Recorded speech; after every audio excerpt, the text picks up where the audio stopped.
Welcome back to our podcast, The Lungs of the Earth, the podcast where we go deep into the world's most extraordinary places on Earth and the forces shaping them. I'm your host, and today we're going somewhere that has captive explorers, scientists, and dreamers for centuries. We're going to the Amazon.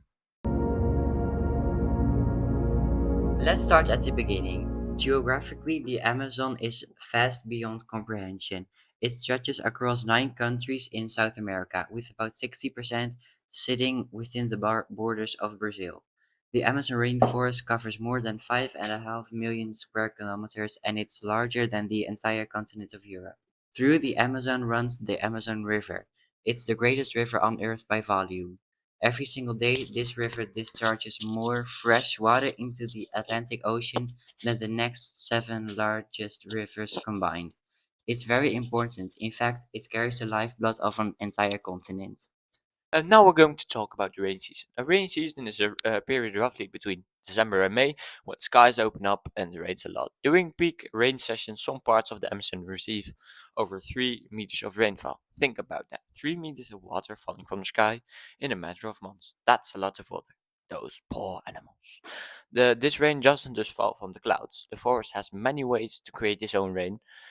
Trees in the Amazon release billions of liters water vapor through a process called transpiration. These invisible rivers of moisture rise into the atmosphere, form clouds, and fall again as rain, feeding the ecosystem that produces them. Scientists call these flying rivers, and they carry more water than the Amazon River itself.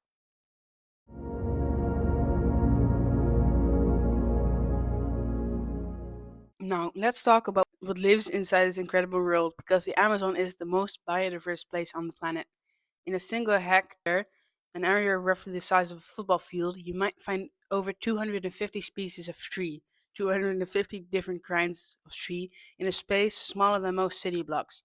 The Amazon is a home to more than 40,000 plant species, from the towering Brazil nut tree, which can live for over 500 years and grow to heights of 50 meters, to a delicate orchid clinging to a mossy branch in a canopy.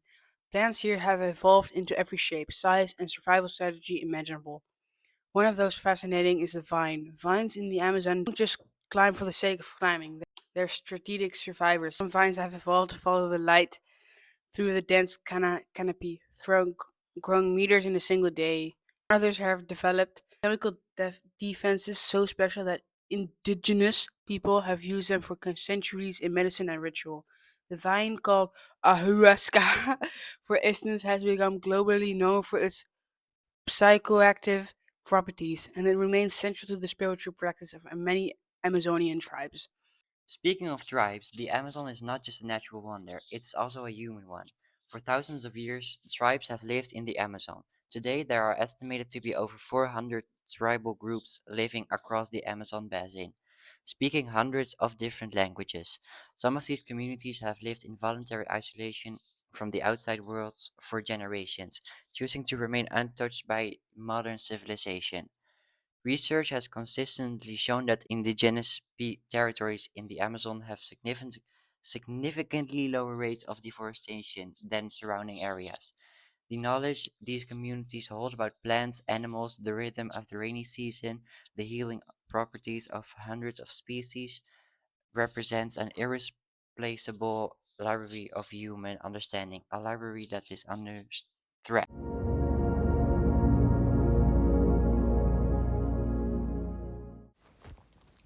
Which brings us to the harder part of this episode, deforestation.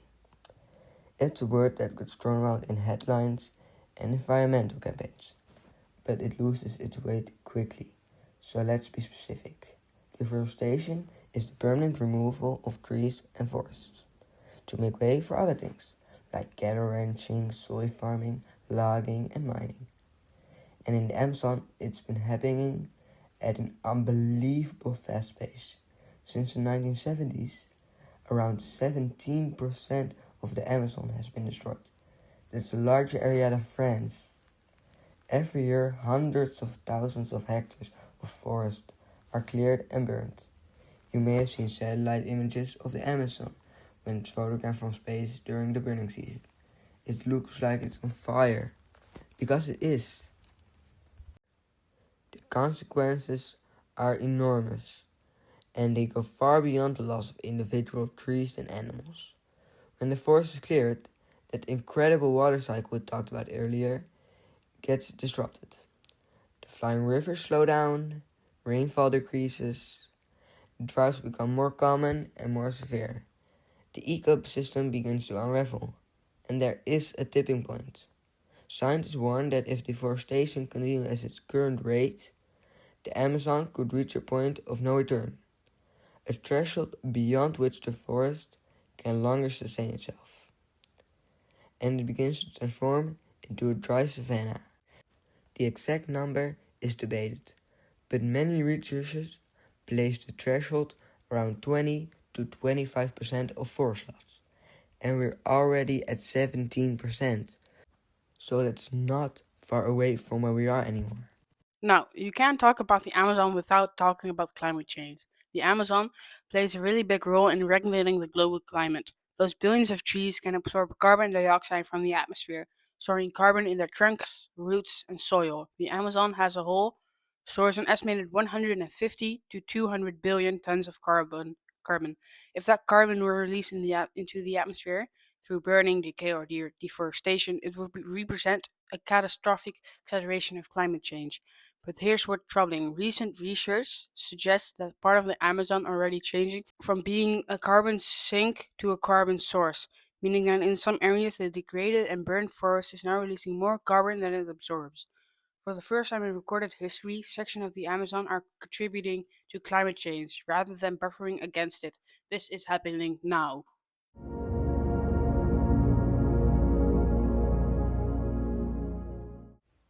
Let's take a moment to just appreciate some of the Amazon's lesser celebrated landscapes, because the rainforest isn't just a dense green canopy as we often picture it. It contains multitudes.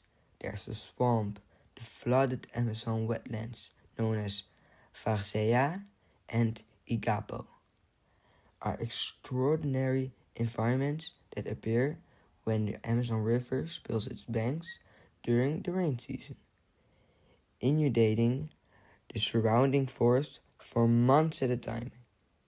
During these floods, trees stand several meters above the water, and they survive. Fish swim between their roots. River dolphins, called botto or pink dolphins, navigate through the submerged forest. It's one of the most surreal ecosystems on Earth. And these swampy, waterlogged environments, biodiversity reaches another peak. Aquatic plants with leaves large enough to hold a child. Caimans, that are small alligators, gliding slightly under the surface. Electric eels and anacondas longer than a minibus. The Amazon does not do things by halves. Of course, it's the animals of the Amazon that capture the imagination of most people. The Amazon is home to approximately 10% of all species on Earth. That includes over 1,300 bird species, 3,000 freshwater fish species, more than 400 mammal species, and an almost incomprehensible diversity of insects. But among all these extraordinary creatures, many are increasingly endangered. The jaguar is the largest cat in the Americas and a sacred symbol in many cultures, and it's losing its habitats due to deforestation at an alarming rate. The giant river otter, which can grow to nearly 2 meters in length, is classified as an endangered due to habitat loss and hunting. The giant anteater, the poison dart frog, the spider monkey, and much more species face mounting pressure. And for every charismatic animal that makes the headlines, there are thousands of insects, fungi, and microscopic organisms that quietly disappear without notice. Many of them are still unknown to science. There are estimated to be millions of species in the Amazon that have never been described or named by scientists, and we are losing them before we even know they exist.